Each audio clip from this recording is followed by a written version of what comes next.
I have a question.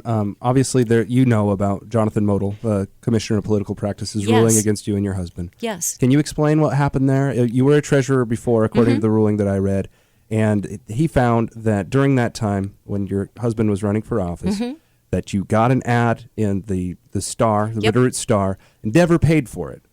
So is it true?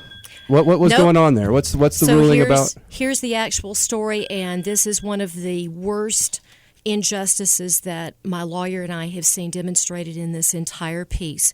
So we did run an ad in the Bitterroot Star. The ad quality was so terrible you could not see the picture of my husband. I contacted the Bitterroot Star and said, look, don't know how it happened, but it happened. What can we do? They said, well, we'll run it again. I said, sorry, primary's over.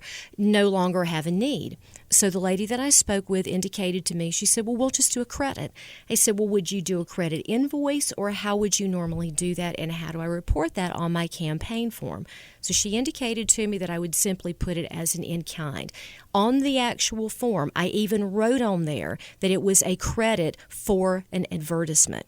The very interesting part is that Michael Howell, whose paper I made this advertisement in, is the person who went back and reported this to Political Practices almost 4 years later. I was contacted on February the 3rd by the Office of Political Practices. We indicated that we were certainly more than willing to work through this, and if indeed they did not remember that had happened, that we would be glad to pay for the ad. I found out 48 hours later that the Political Practices Commissioner, via the Raleigh Republic, had issued his conclusion that my husband and I are unfit for public trust. Yeah, if I remember, the Commissioner of Political Practices says it wasn't an accident, like you intentionally misled. And so what are your feelings? Do you feel that the Commissioner of Political Practices is off, that he's just trying to attack you, or do you feel it was Mr. Howell that started this, or both? What? I feel that I was completely denied due process in this. 48 hours.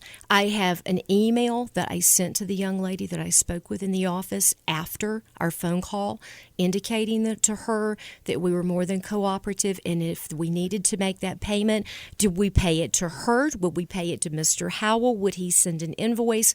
What was the nature of that? So I believe that in working with the Political Practices Office, that Michael Howell has created his own story and basically framed this up from his own paper, and we will be dealing with this legally.